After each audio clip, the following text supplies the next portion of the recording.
to Woodturning 150, Lesson 6, Turning Finials. The teaching here isn't so hard, it's the doing that's the harder part. We've got two basic tools to use, but we have to remember three things. Keep the speed up, keep the tools sharp, and keep your touch light. The tools we're going to be focusing on primarily will be our skew chisel and the detail gouge that I showed you earlier. It is a narrow tool. It comes to a fairly long point and has a much more severe bevel on the back side. These tools are the most reliable tools that we'll be using. Maybe a roughing gouge, but outside of that, nothing else. So what I'm going to do is turn basically three separate finials. One is a very simple one, which we'll do first. Then we'll do one that is a little bit more complicated, using different parts and different patterns. And then we'll end up with doing a third one, which is all beads. Now, every design is up to you, but remember they are supposed to be an elegant attachment to another object. And so design, flowing lines are all important.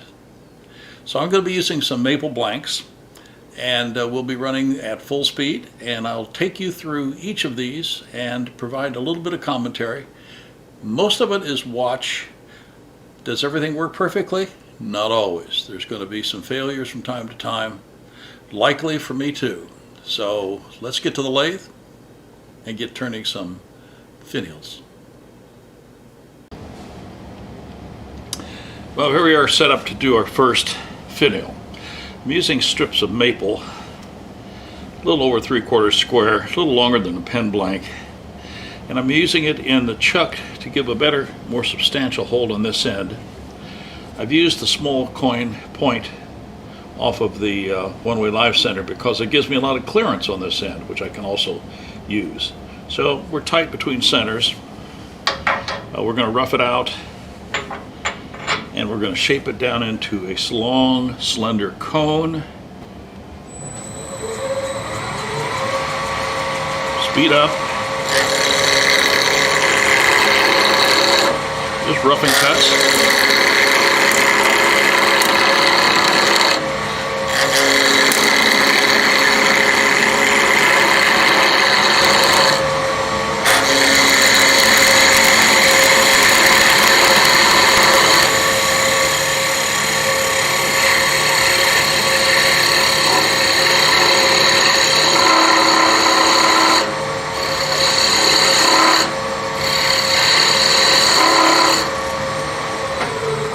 So we now have a round spindle, and what I want to do now is to taper this a little bit. So I'm going to set my tool rest to a taper angle.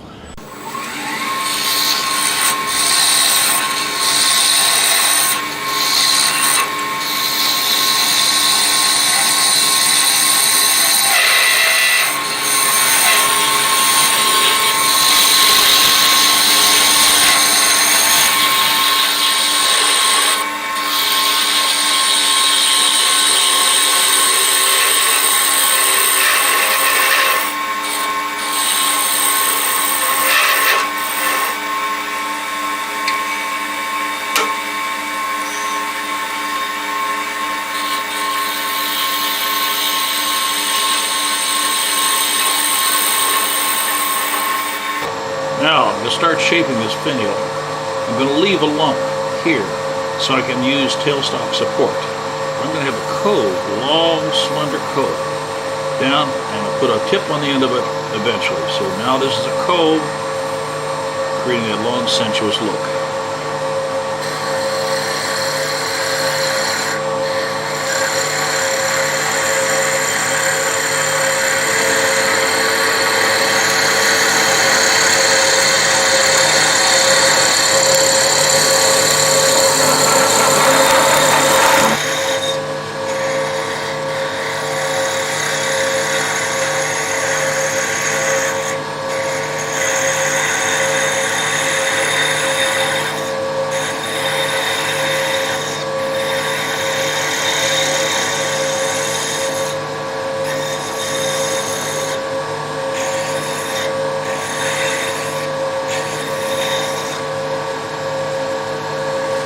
before I do much more here, I'm going to shape and sand this until I'm happy with this shape. But I still have a good strong support on both ends.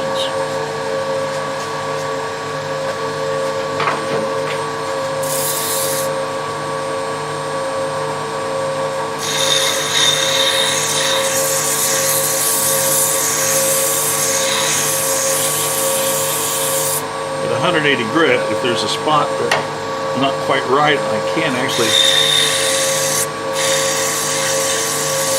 sand out. With finials, shape is very important. If this curve is not continuous and soft, the piece will not look right, and your eye will immediately go to the flat area or the bump.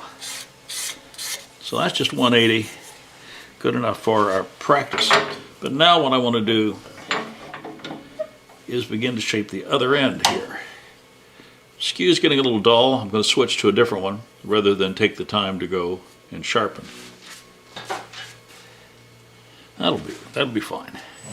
So this is going to be a small bead shape up here.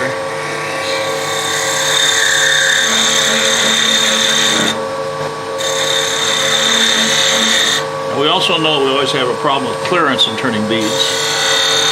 So let's open this up just a little bit here.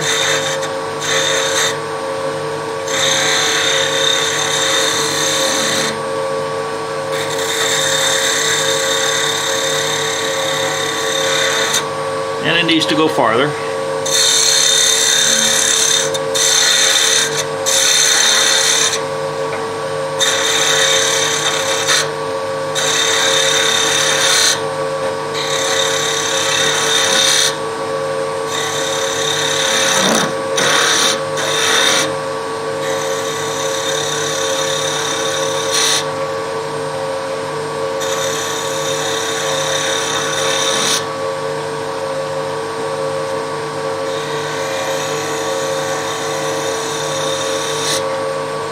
So I'm looking at this constantly to see if this shape works.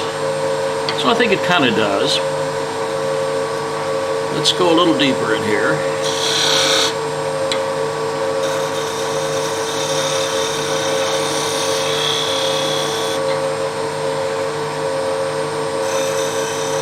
I want the top to be softer.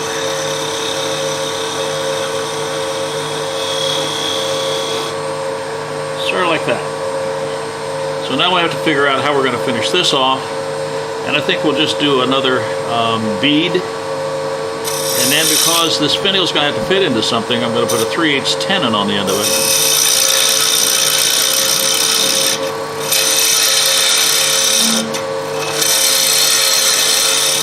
Which probably will be about there. So I'm going to get a parting tool to open up a little bit more of that wood. It's easier to get in here with a tool like this.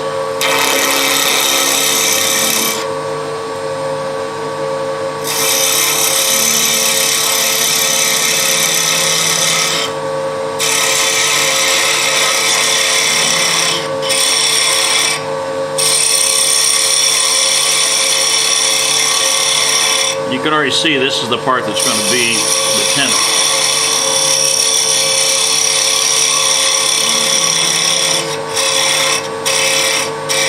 We'll come back and resize that in a minute. But let's make this into a bead here.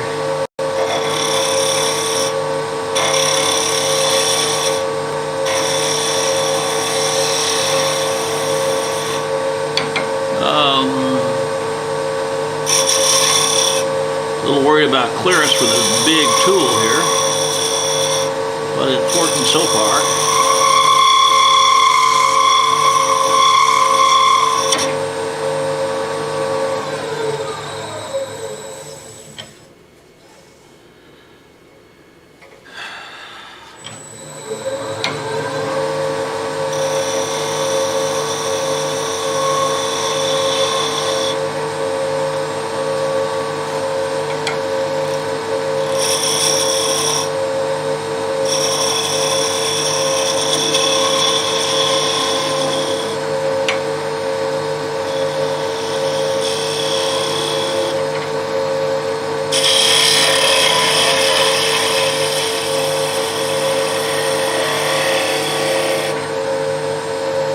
We need to size that, so we measure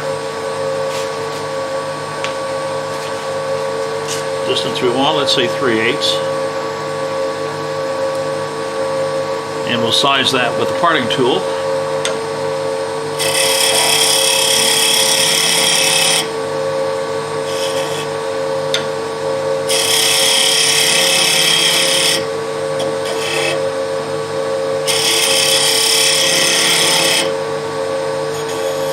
Okay, so now we have that sized, and we'll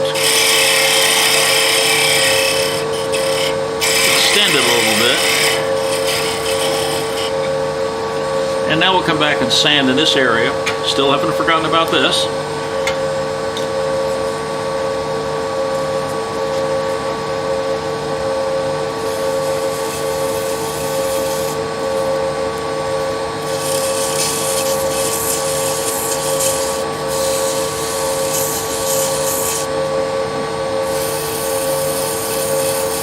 I think I really would like that a little smaller.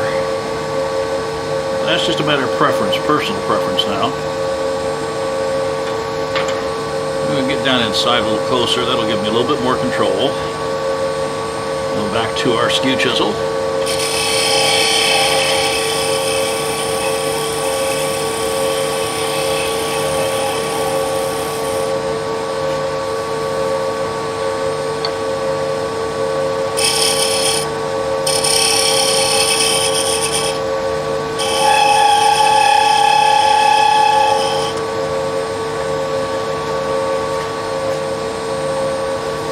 Sanding.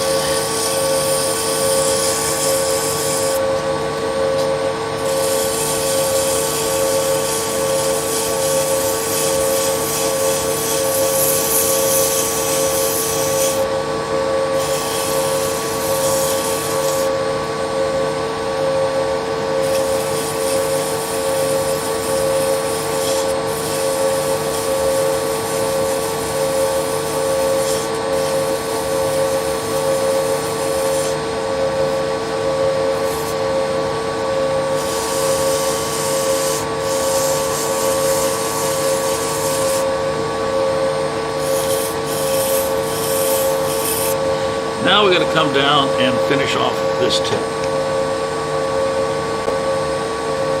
And again, that's going to be done with the skew. I'm going to first of all create a little shape here.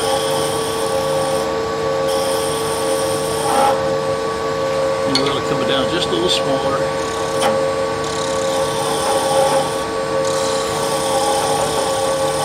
Very light cuts.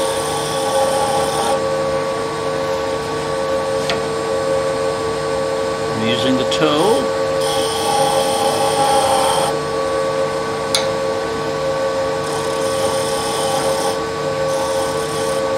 I'm going to break this to a little bit of a point.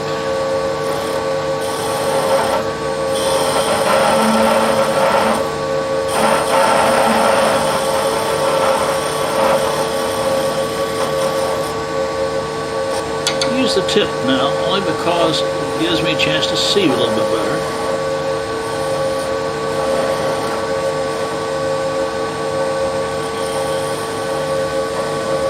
Planing cut. It still has tailstock support all this time. Now I'm going to take it away. And now I'm going to need to support this. Fingers on the back side, providing no pressure, but just even.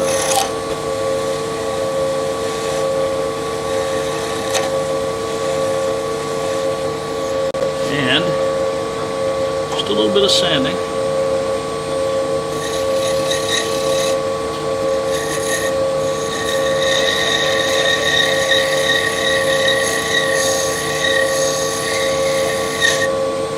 I don't want this really sharp, so I'm going to kind of allow it to get rolled off a little bit. And now we want to part this off. Now I'm going to use a thin parting tool here, so I don't have to take too much of the material away. I'm going to go to one of my thin parting tools, holding the whole project with my hand, using my thumb.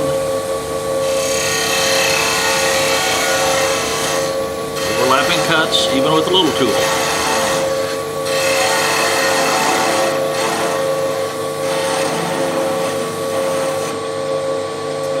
is our first very simple finial. Now let's go on to something a little bit more complicated. What I'm going to do on this next one, I'm going to put another blank in here just like this. I'm going to shape it down to a cone just like we did. And I'm going to do that before we get started, save you a little bit of time.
Okay, we've turned this back down to a cylinder again, and I'm going to try something with just a whole line of beads.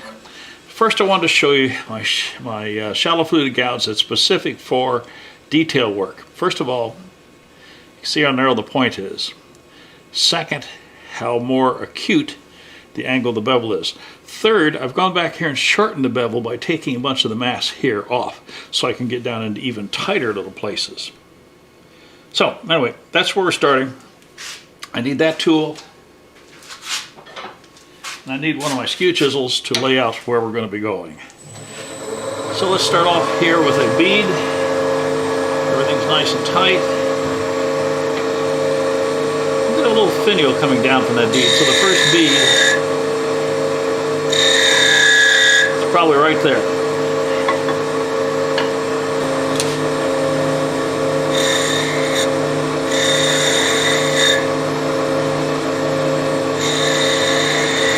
On these little guys is to remember everything applies as worked on the big ones.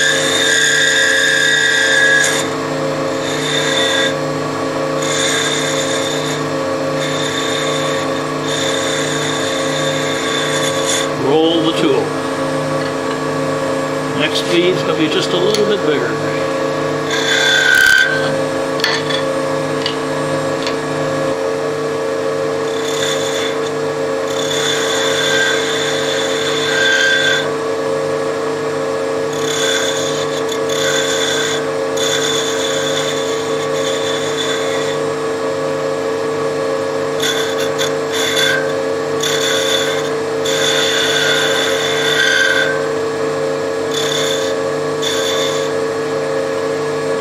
One a little bit bigger.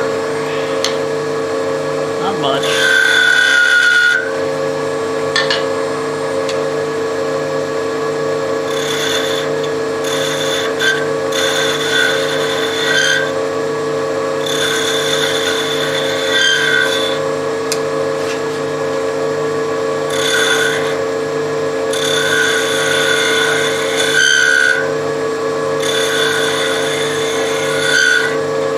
Doesn't look like a bead yet, does it?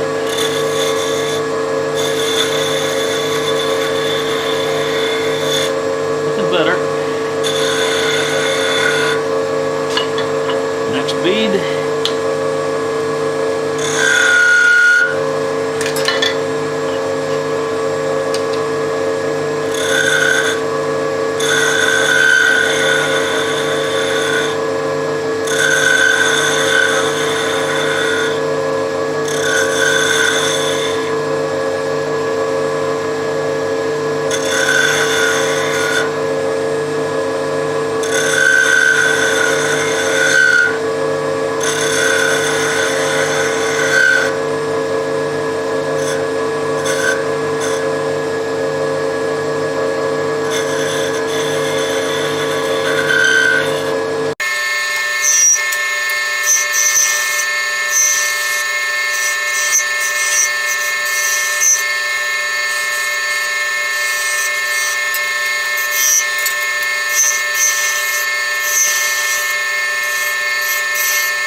one more? One more.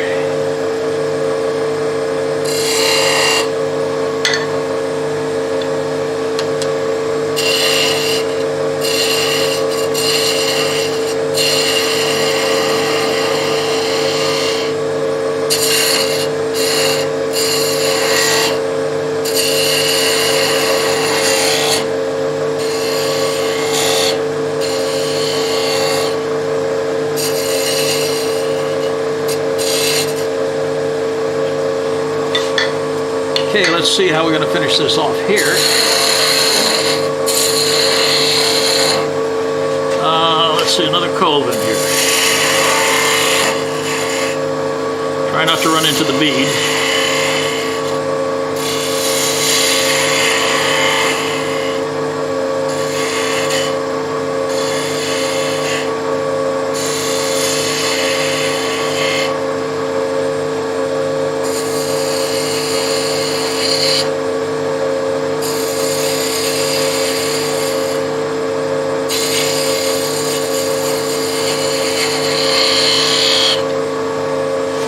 And we'll clean this up and part that off there.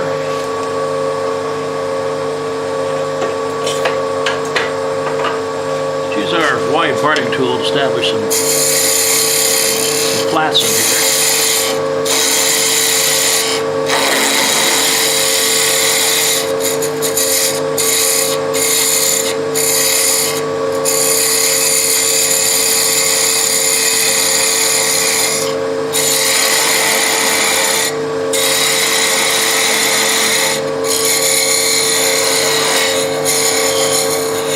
The dimensions right in a minute, not now. I got to go back down here and work on this little puppy. So let's shake him down.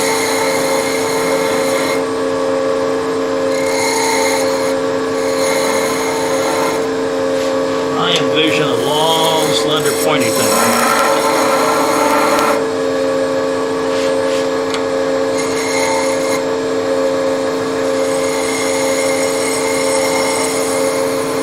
Still connected, but a little extra support doesn't hurt.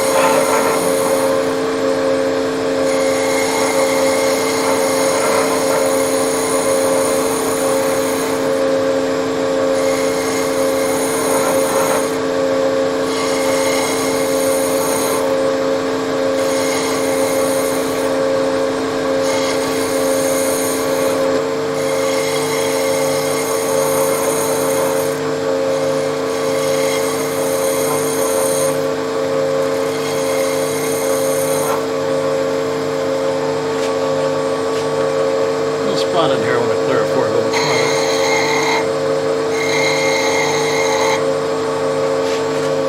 Just a little detail in there that needs cleaning. Okay, now back to finishing the tip.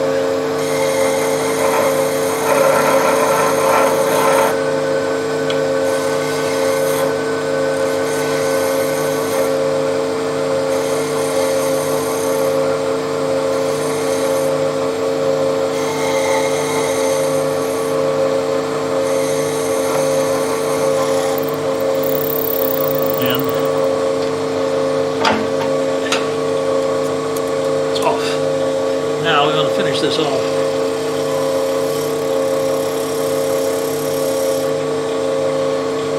Okay, now 3/8. And we'll part off. How far off are we? Oh, about a good distance.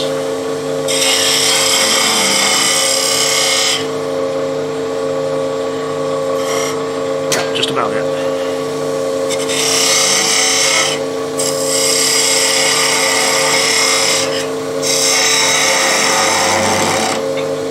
And I use my thin parting tool to actually cut it off.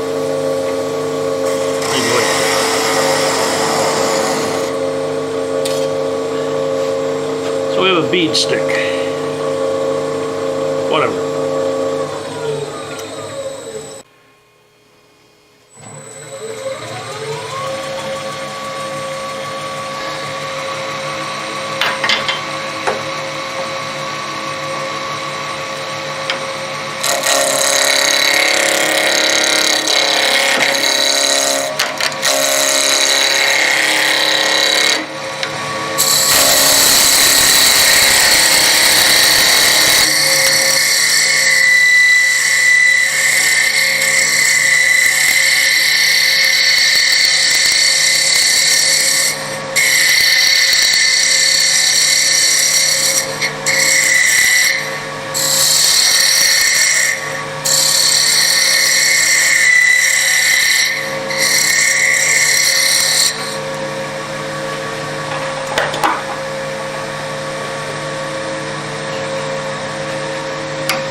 Well, here we are back after having turned our finials.